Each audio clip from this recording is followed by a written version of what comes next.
I just got to witness the conclusion of what I believe to be the worst trilogy of films ever produced.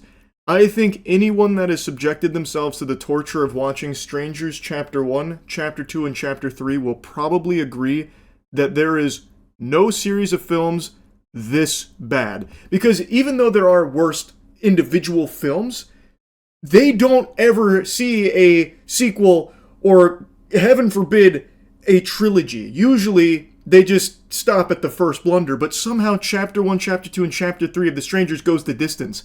And it started horrible. Strangers Chapter 1 was one of the worst movies of that year.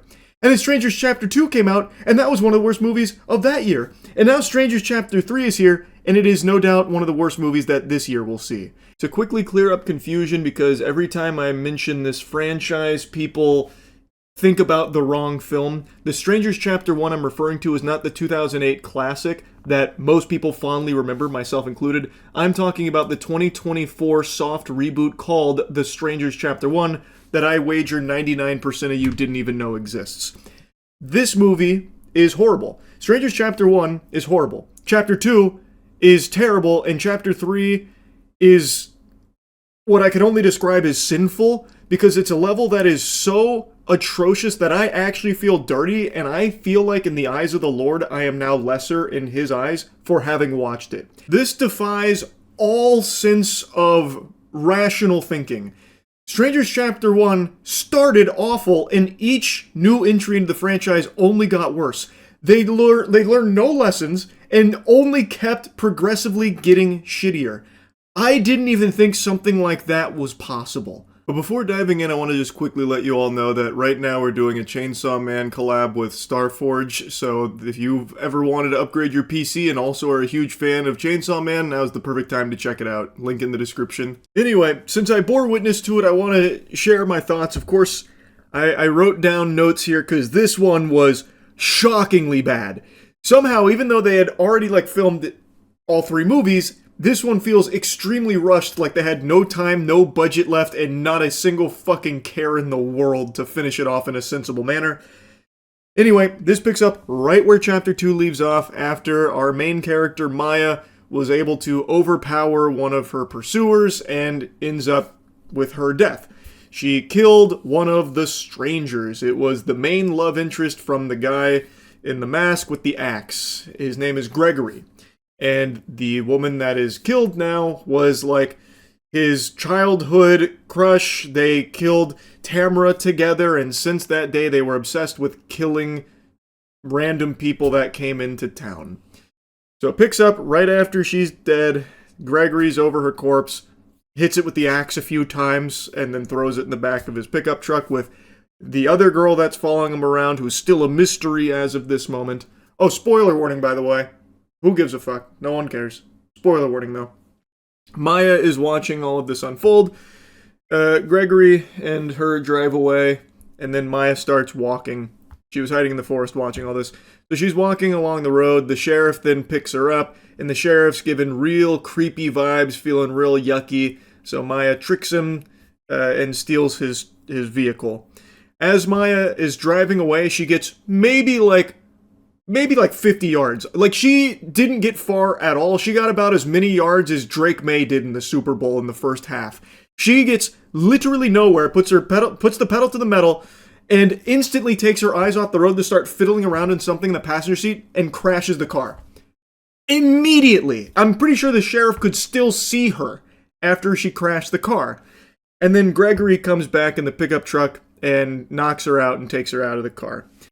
Immediately off-rip, this movie pissed me off. Why would she immediately take her eyes off the road to do something in the passenger seat with random files and folders? She has no fucking clue what she's even tinkering with. Why is she doing that? She could have easily just got away, drove out of town, and been totally fine. Which also would have saved a few other lives too, had she done that. But she makes the inexplicable choice to just do one of these while, literally just, foot fucking blasting on the accelerator, not looking at all, and crashing into a tree. It was so dumb. It was so stupid. Anyway, though, We then get like a flashback that explains the relationship between the sheriff and Gregory, the axe guy. And it turns out the sheriff is his father.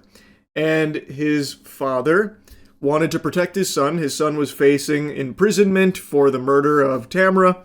And being such a stand-up great dad, he was able to prevent that from happening, and then tries to set rules with Gregory and the girl that he's always with, whose name I don't even fucking remember.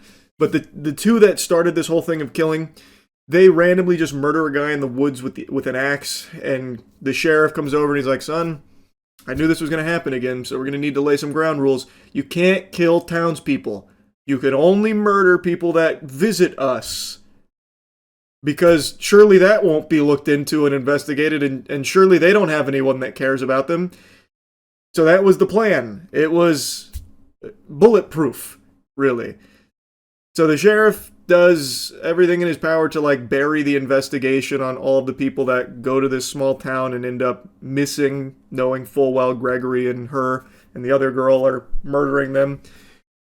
And that's the backstory. So the sheriff's not a good guy.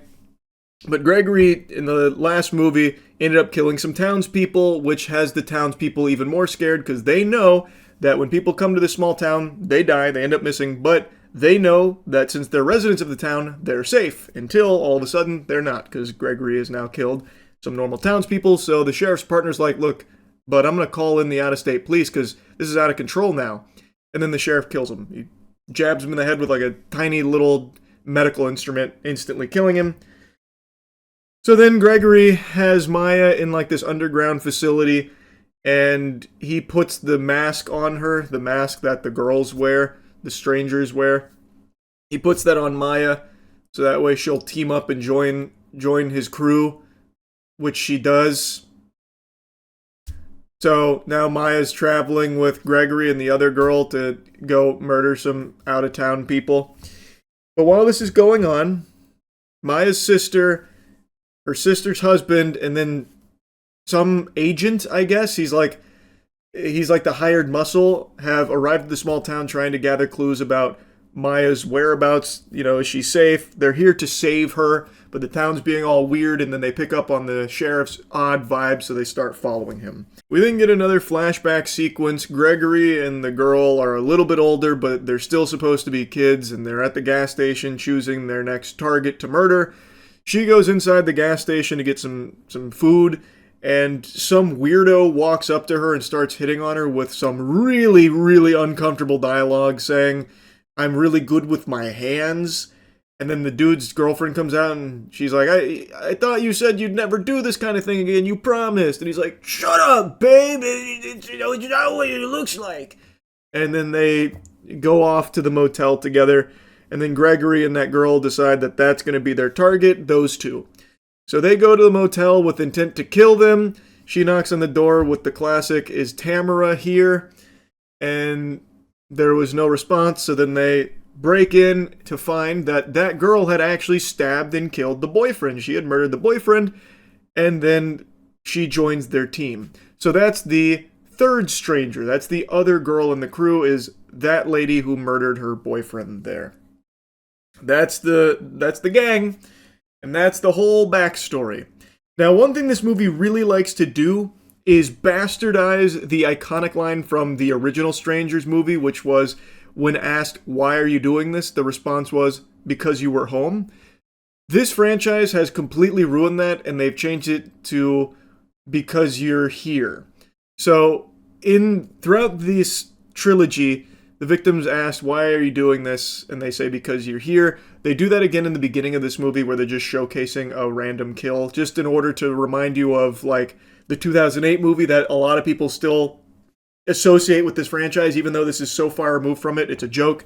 But yeah, they have their own version here, and then they also have the Is Tamara Home, which I think they were really hoping would catch on as like an eerie, iconic line. It's not. It's fucking dumb.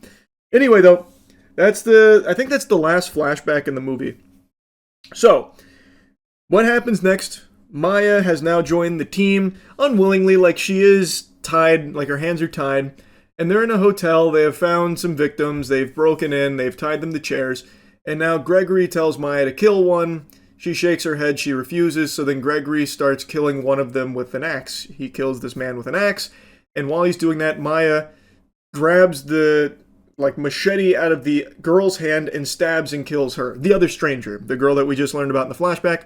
She kills her and then slams her head on the ground, making sure to finish the job. She's now dead, Maya's killed her, and she goes into like a trance, where it seems like the weight of this kill is weighing on her, or maybe she really enjoyed the thrill of killing her. And Gregory picks up on that, so he stops murdering the guy with the axe. He's already dead, though.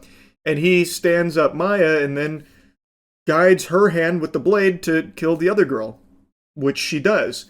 So now Maya has just played a sizable role in the death of this random woman, and it seems like she feels nothing. In fact, maybe she even enjoyed it, which is something Gregory said. He said, felt good, didn't it? It is bizarre how shitty this idea is. Like, there was no build-up to this at all. Maya just all of a sudden starts going along with it. It's fucking trash. But anyway, the sister's husband and the agent are trailing the sheriff. They're doing a terrible job, by the way. It's the middle of the night in a small town on a single-lane road, a single-lane dirt road, and they are only like maybe 4 car lengths behind them with their headlights on. Mind you, they are supposed to be incognito. They're supposed to be tailing him unnoticed. Yet they have their headlights on right behind him.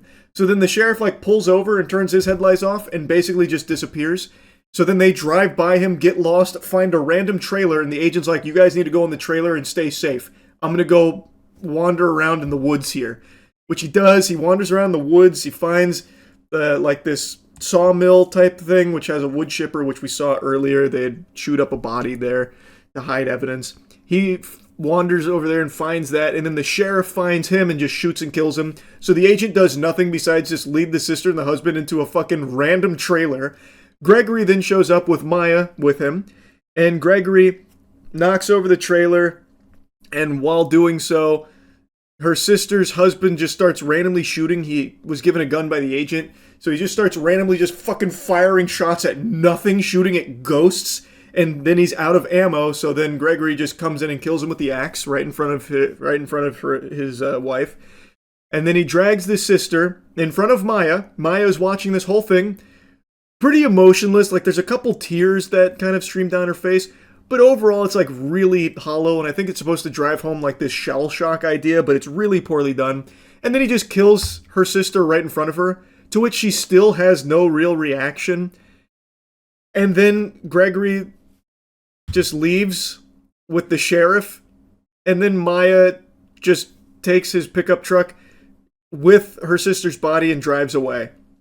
And then there's a moment where she's I don't know, has this eureka, I don't want to leave yet, I want to try and get revenge. So she turns the truck around, and then she goes to that underground facility where she wanders across the sheriff who's just listening to the radio, drinking a beer, and she shoots and kills him with a shotgun.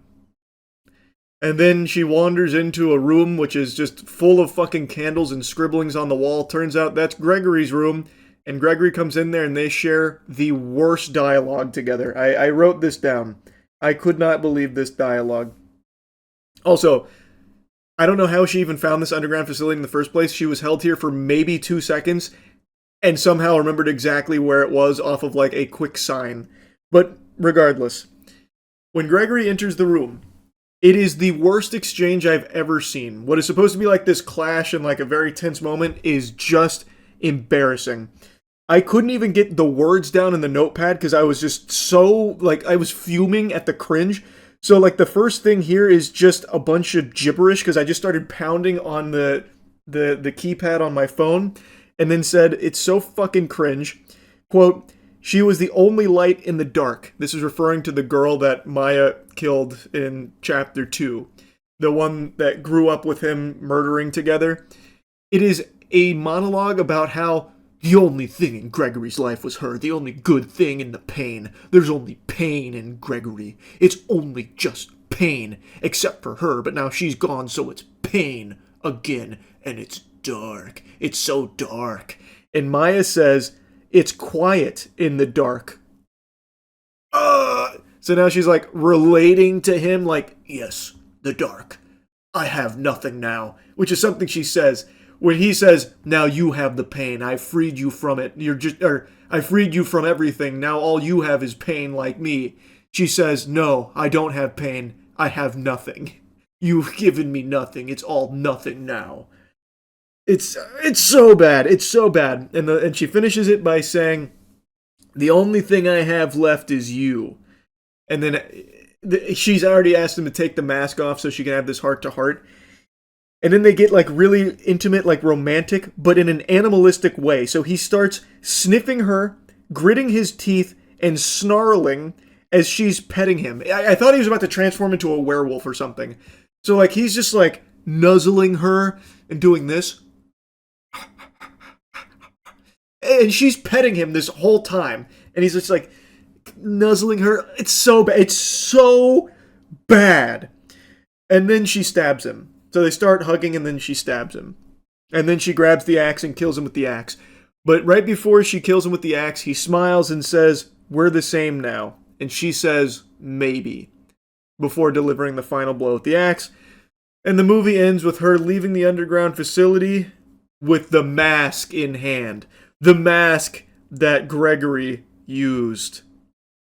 So the idea is now she is the same as the strangers. It's so bad! It's so bad! Everything this trilogy tried to do, it fails at it. Super sucks. I can't believe they even bothered. I really can't. I don't know what they thought they were cooking. I don't know. It's terrible. I didn't think that this conclusion would be as bad as it is. I knew it wasn't going to be good. Obviously, I knew it wasn't going to be good. But it's even worse than I could have imagined for this trilogy. Holy shit. I had to yap about it, man. It's so bad. Now, I do think there are some moments that are entertainingly bad. Fun bad, so bad it's good. There's a couple sequences that definitely fit that bill. But I just don't think it's worth watching 3 movies of it. I just don't. So yeah, anyway, this shit was terrible. That's about it. So,